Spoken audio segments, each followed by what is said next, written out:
It's Monday, the day, 26th of November. As it is looking there. Yeah. We're here for our Facebook Q&A on Monday. We've moved slight location in the office, and you'll see the streams of people going home outside our window just about. And we've put up our Christmas tree in the office. So we thought we'd get in the festive spirit, even though it's not the 1st of December, but I think It's near enough, isn't it? it's near enough. And we put ours up at home. I don't know if you did. I put it off till this weekend. Okay, the children couldn't wait. So, okay, well, look, this is our Facebook Q&A where we take questions each week from our candidate network. You can send us questions on Facebook, and we'll try our best to answer them. You can just email them to us, or if you've got our website, we've got a lovely chat bot, and you can type a question to us just on our vineresources.com. Send us the question. We'll be happy to answer them. So that's probably the easiest way. I'm going to jump into a first question that we got from Imran. Imran is an architect who's based in Munich, and wanted to ask us what tips can we give him for an interview where he has to attend a video interview with a panel of interviewers.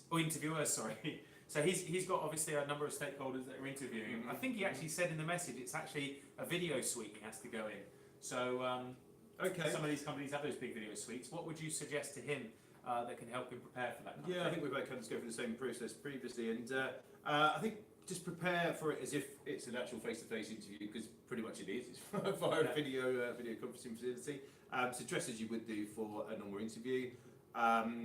Practice if you can. Obviously, you don't have a video suite at home, but maybe you've got friends or colleagues or family that are using Skype or something similar. And just get used to having that two-way conversation via video. I think that's quite important actually, because sometimes you're put off by the whole experience being something different or something you're not used to. I think a lot of people use Skype these days, or even Facebook Live. Just get used to that, that two-way stream of conversation via a video link. I think that's really good. And funnily enough, we went into a customer's video suite a couple of weeks ago actually, and one in Germany, funnily enough. And sometimes for those who are not used to that, it can be quite intimidating. Yeah, daunting, quite daunting, because you've got these massive screens literally across the room, and it can be quite daunting. What I would be prepared for is be prepared for some technical issues, because sometimes there is. And also, I would just make sure that you keep your eye contact with the people that are talking to. So rather than looking down or looking away, and if there's 3 or 4 people looking at you, they're all watching you. So just be prepared for how you act and perhaps how you're sitting, and even just the basics of sitting up straight and not slouching, can make a big difference, and it will make you feel more confident as well. I was just going to say the exact same thing with regards to the actual panel, because again, the fact it's via a video setup is quite scary, as you say, potentially. But also the fact that it's a panel. It's not often that you're faced with a panel in an interview scenario, maybe 2 people maximum, maybe. So if it's more than that, then just again get used to that whole concept of being addressed by a panel of people. Claire is a project manager working out of Reading in the UK, in England. Claire asked, she's taken a year out for personal reasons and is now finding it difficult to work again. What would you suggest she does, and how can she get across the point that she is employable? Because she's obviously having trouble getting that message across. Okay. Well, I mean, if you've taken time out, you've taken time out.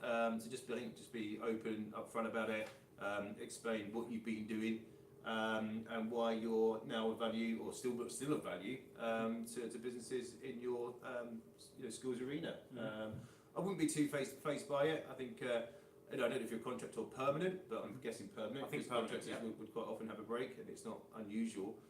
So I think just be upfront about it, be open about it, and don't be put off by it yourself. I think that will come across if you're already nervous about having that conversation. So what's your advice? I mean, even if people aren't ringing her back or getting in touch with her, do you think it's because of that, or it could be other reasons, couldn't it? Could be lots of things. Again, I don't know the skill set, but certainly follow up every application. Try and do so with not just an email, but a telephone call if it's with an agency or if it's directly the company. Nothing wrong with putting that call in to find out why they're not getting back to you. That will make you feel better about as to why yourself. Maybe if Claire, if there's a personal reason that you don't want to put on your profile, perhaps there's something that you'd rather not share, which is understandable. But you can say that anyone's is available to reach out to you and have a discussion around that. I'd also say, is there any previous companies that you've worked for that again can really vouch for your commitment and dedication? And again, you could use those as a reference point, because again, I'm not saying that people are being put off by calling you because of that gap, but there may be people that are taking that perception. So you want to counter that and make sure that you're saying, well, actually, hang on, I am committed. I can commit to the business, and here's some reference points for that as well. Yeah, so I wouldn't be put off with applications for sure. Right, Philippa is a PMO working out of Brussels, and asked us, project management office, and asked us when she should bring up to the company she is looking for flexible working. So when should she ask about a company she's looking to interview with for flexible working, as she needs to drop off the kids from home and also sometimes help with her parents. Right. What would you suggest? I'd say pretty early in the process. I mean, you don't want to get to the final stages of a long-winded interview scenario, maybe 2 or 3 stages, and then have at the end of this that actually your role requires you to be in at a certain time and doesn't offer flexibility. I think most companies do offer flexibility in this day and age, but certainly I'd say for your own peace of mind, get off your chest nice and early. You'll feel more comfortable moving forward that it is something that's agreeable, and there's no nasty surprises further along the process. If you know, yeah, exactly. And I was going to say, if you know who you're applying for already, a lot of these companies now will be very open about their flexible working policy on their website, if it's a permanent job, certainly. And there may even be some clues on sites like Glassdoor where people have had interviews and you can actually search for flexible working. But I would, as Mark said, I'd bring that up very early in the conversation. And of course, if they're not able to work within the boundaries that you need to work with your personal commitments with your children and your family, then probably they're not the right company for you. No, absolutely. And it's a two-way thing. So if they need to meet your needs, then there's no point in moving that forward. Exactly. Okay, great. So we've got a last question here from Kevin. Kevin did actually send this through the chat, so thanks Kevin for sending this through on the website yesterday. Kevin is a project manager based in London and wanted to ask us how we would answer the question on how would you answer the question on would you work holidays or weekends during an interview? Wow. I think it's all about honesty, really. I mean, there is no point in saying you can and will, and then when it comes up, you don't. Clearly, that's not going to be a solution for anyone. So yeah, I think just be honest and open about it. Maybe say that from time to time it's agreeable. It's something I can factor in.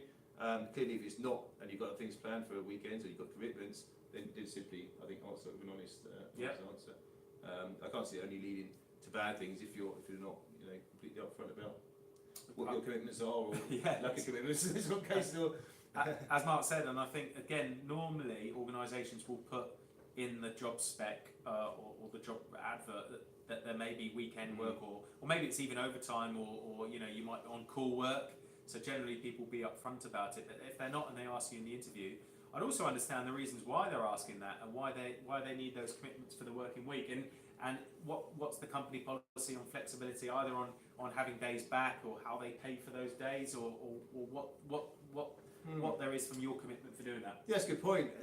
And again, you don't want to come across as not being flexible if there is an element available to you. But at the same time, I think making a commitment up front that you can't keep is going to be a bit bad. Fantastic. Well, look, that's all the questions we've got for Monday. Hope you have a great evening. And if you've got any questions, you want to ask us any questions on Facebook, our Facebook Live, or you want to come live, you could even come live.